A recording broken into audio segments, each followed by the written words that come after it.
Welcome back into the GSMC Sports Podcast as we are continuing to talk some MLB.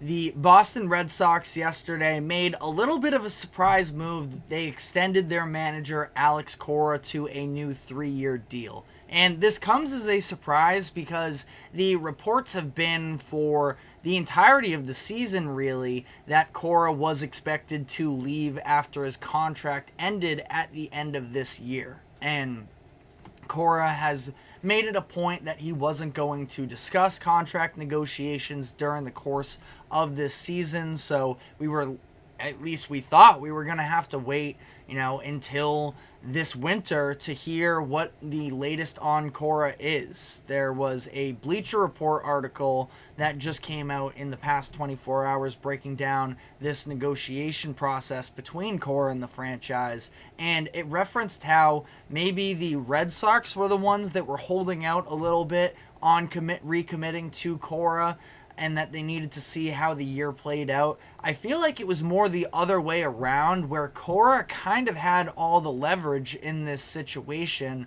where he is renowned as a top 5, maybe top 3 manager in the MLB, and that wherever he ended up this offseason, he was going to have his choice of jobs available, and that he was going to get paid a lot of money for it. And ultimately, that could have been the Red Sox, or it could have been the Dodgers, the Phillies, the Yankees, or anybody else that may underachieve a little bit in the postseason this upcoming season and could have an opening coming to them. But now all of that is hypothetical because the Sox are signing Cora to a new 3-year contract extension worth just over $7 million a year annually. I believe it's 7.25 annually, which kind of feels like a bargain for Cora, who obviously led the Red Sox to the World Series championship and winning in 2018, putting together one of the most dominant seasons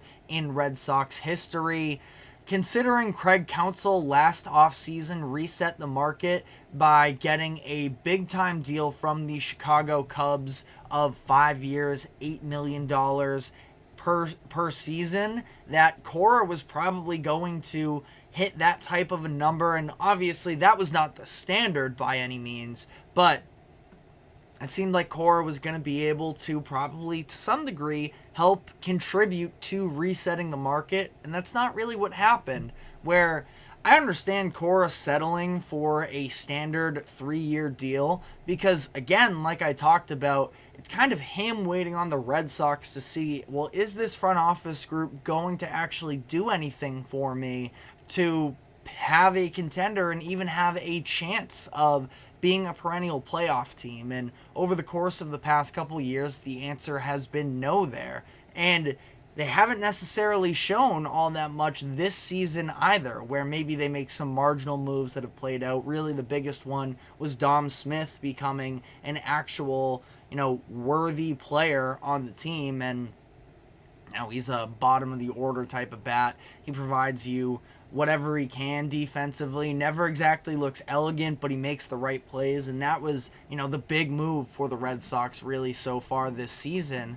And ultimately, we have, I was not expecting Cora to actually be in on what the Red Sox are building. So I'm curious what behind the scenes went down, because something had to have changed, because it seemed like Cora and the front office did not have a good relationship, that Cora was very frustrated with them for not surrounding him with more talent, and now all of a sudden he's re-upping for the next 3 years. Now, from his own words, this had in large part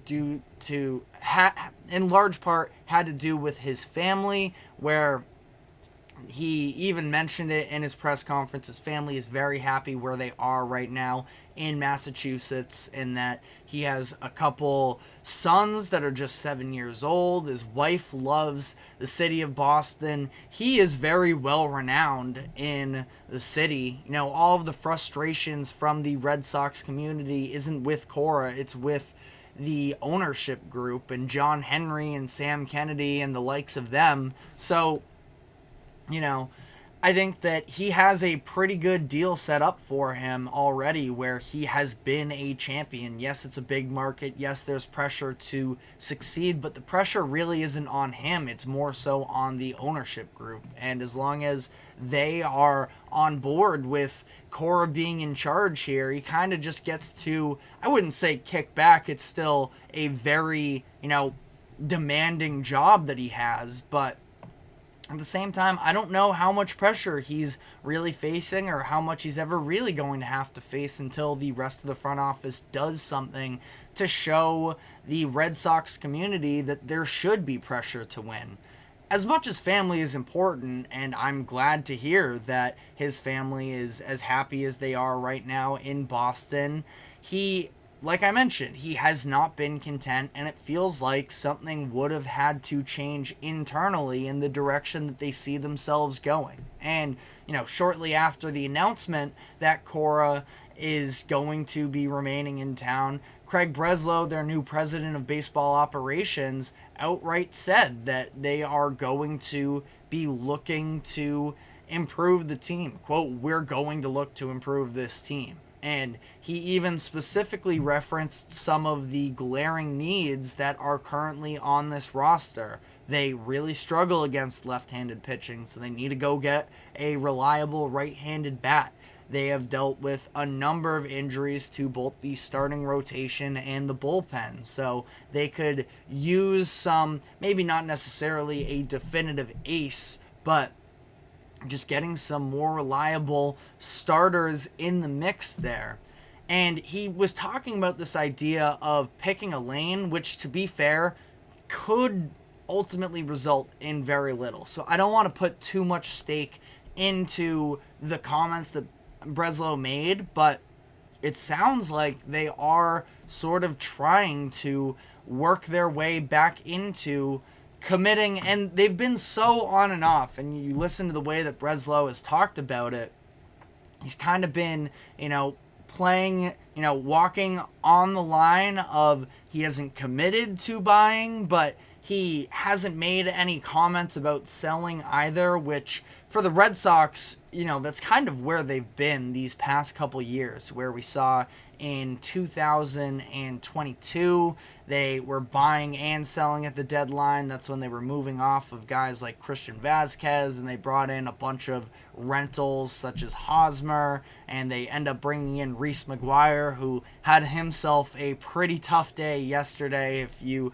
saw anything about that game, we'll be diving into that Rockies series very shortly here, but Reese McGuire got cussed out a little bit in probably the worst possible way by Colorado Rockies pitcher Cal Quantrill. You can look that up on your own because the words that he said are not appropriate for this podcast. But, I think that ultimately when you look, and last year in 2023, they trade for Luis Arias, and the idea of just having a more reliable second baseman, somebody that could maybe be solid for them. But that being said, I don't think that they need to go and get any superstar talent necessarily, but would like to see them, more significantly make a commitment to this team as opposed to almost trying to Jedi mind trick the Red Sox fans into